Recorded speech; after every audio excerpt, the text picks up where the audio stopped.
नमस्ते। आज हम एक सफर पर चलेंगे, गुस्से से सद्गुण की ओर, अशांति से मन की शांति की ओर। ये समझने की कोशिश करेंगे कि कैसे हम अपने अंदर उठने वाले तूफानों को समझकर एक सुकून भरी अवस्था तक पहुंच सकते हैं। तो चलिए शुरुआत से एक गहरे विचार से करते हैं। ये हमें याद दिलाता है कि गुस्सा कोई बाहरी सजा नहीं है, बल्कि गुस्सा ही अपने आप में एक सजा है, एक जहर है जिसे हम खुद ही पीते हैं। तो ये बात तो साफ है कि समस्या भी हमारे अंदर है और समाधान भी। तो शांति को खोजने से पहले ये जरूरी है कि हम उस तूफान को समझें जो हमारे अंदर उठता है। आइए देखते हैं कि गुस्से का ये जहर आखिर काम कैसे करता है। यहाँ एक बहुत जरूरी सच छिपा है। देखिए, नफरत से लड़ने के लिए और ज्यादा नफरत का इस्तेमाल करना, ये तो आग में घी डालने जैसा हुआ। इसका बस एक ही इलाज है, प्यार और करुणा, एक बिल्कुल अलग नजरिया। जब हम मन में पुरानी शिकायतों को, किसी ने हमारा अपमान किया, हमें दुख पहुंचाया, इन बातों को बार बार दोहराते रहते हैं, तो हम खुद को ही नफरत की एक जेल में कैद कर लेते हैं। ये दिखाता है कि कैसे अतीत को पकड़कर बैठे रहना हमें आज में, इस पल में शांति से जीने ही नहीं देता। यहाँ एक बहुत गहरी तुलना की गई है। सोचिए, किसी जंगली जानवर का दिया घाव वो शरीर पर होता है, शायद वक्त के साथ भर भी जाए, लेकिन किसी झूठे दोस्त से मिला धोखा वो सीधा आत्मा को घायल करता है। और ये घाव, ये कहीं ज्यादा गहरा और दर्दनाक होता है, जो हमें अंदर से तोड़ देता है। तो अगर प्रॉब्लम अंदर है तो जाहिर है सोल्यूशन भी अंदर ही खोजना होगा। चलिए अब अगले हिस्से में चलते हैं और देखते हैं कि आत्मनिर्भरता का सफर ये दिखता कैसा है। ये एक बहुत ही सेंट्रल टीचिंग है। हम सब अक्सर अपनी खुशी और शांति बाहरी दुनिया में खोजते हैं, लोगों में, चीजों में, लेकिन सच तो ये है कि असली टिकने वाली शांति वो तो बस हमारे अंदर ही मिल सकती है। ये खोज बाहर भटकने की नहीं, अंदर मुड़ने की है।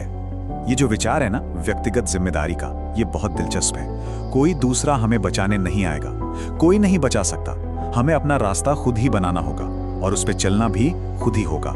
ये बात डराने वाली नहीं, बल्कि हमें और मजबूत बनाने वाली है। और ये बात आत्मनिर्भरता के विचार को और भी पक्का करती है। दूसरों पर निर्भर रहना कहीं ना कहीं हमें कमजोर बनाता है। अपनी मुक्ति के लिए खुद काम करना ये कोई बोझ नहीं है, बल्कि यही तो असली आजादी का रास्ता है। तो निचोड़ ये है कि असली सुरक्षा वो किसी इंसान या किसी जगह में नहीं मिलती। असली पनाहगाह तो हमारे अंदर की वो अवस्था है जिसे हम खुद बनाते हैं, एक ऐसा ठिकाना जिसे हमसे कोई छीन नहीं सकता। अच्छा, तो हमने ये तो समझ लिया कि रास्ता अंदर की तरफ जाता है, पर अब सवाल ये है कि इस रास्ते पर चलने के लिए हमारे पास टूल्स क्या हैं, कौन से औजार हैं। चलिए अब उन पर एक नजर डालते हैं। मन की शांति पाने के लिए दो बहुत ही बुनियादी अभ्यास हैं। पहला, माफ कर देना ताकि अतीत का बोझ उतर जाए, और दूसरा, अपने मन को, अपनी पूरी चेतना को बस इस पल में, वर्तमान में ले आना। माफ करना ये किसी और पर किया गया कोई एहसान नहीं है, ये तो खुद को दिया गया एक तोहफा है। जब हम किसी को माफ करते हैं तो असल में हम उस जहर को छोड़ देते हैं जिसे हमने खुद अपने अंदर पकड़ कर रखा था। घाव तभी भरता है जब हम उसे जाने देते हैं। जिंदगी ना तो बीते हुए कल में है और ना ही आने वाले कल के सपनों में।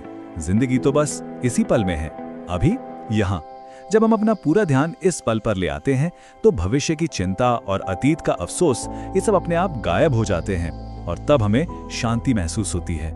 अब हम एक बहुत ही पावरफुल प्रोसेस को समझेंगे कि कैसे हमारे छोटे छोटे विचार धीरे धीरे हमारे कैरेक्टर में, हमारी हकीकत में बदल जाते हैं। ये मन की एक तरह की कीमियागरी है।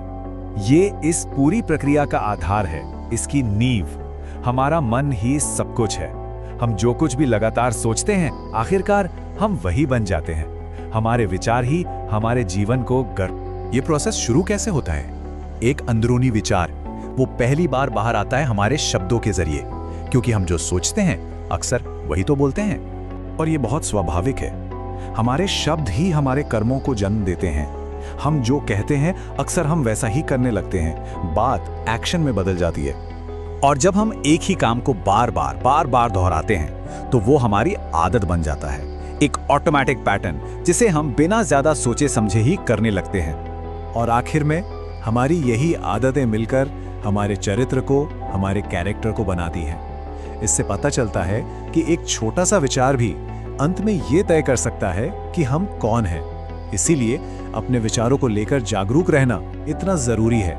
तो इस पूरे अंदरूनी सफर का नतीजा क्या है? इसका नतीजा है एक ऐसी अवस्था, एक अटूट शांति और सद्गुण की अवस्था जो ज्ञान से पैदा होती है। ये वो मंजिल है जहां ज्ञान सिर्फ किताबी नहीं रहता, बल्कि हमारा स्वभाव बन जाता है। ज्ञान की शुरुआत इस समझ से होती है कि यहाँ कुछ भी परमानेंट नहीं है, सब कुछ अस्थायी है, हर चीज बदल रही है। जब हम इस सच को गहराई से देख लेते हैं तो हम इन आने जाने वाले सुख दुख से चिपकना छोड़ देते हैं और दुखों से अपने आप ही ऊपर उठने लगते हैं। यही ज्ञान हमें जीवन की एकता का अनुभव कराता है। हम ये देखने लगते हैं कि हम सब एक दूसरे से जुड़े हुए हैं, और जब हम दूसरों में खुद को और खुद में दूसरों को देखने लगते हैं तो नफरत और गुस्से के लिए कोई जगह ही नहीं बचती। और अंत में ये खूबसूरत मिसाल ये पूरे सफर का सार है। जैसे कमल कीचड़ में खिलकर भी उससे बेदाग रहता है, पवित्र रहता है, ठीक वैसे ही एक ज्ञानी इंसान भी इस दुनिया के गुस्से, दुख और अशांति के बीच रहते हुए भी अपनी अंदरूनी शांति और पवित्रता को बनाए रखता है। सवाल बस ये है कि क्या हम भी उस कीचड़ से ऊपर उठने के लिए तैयार हैं?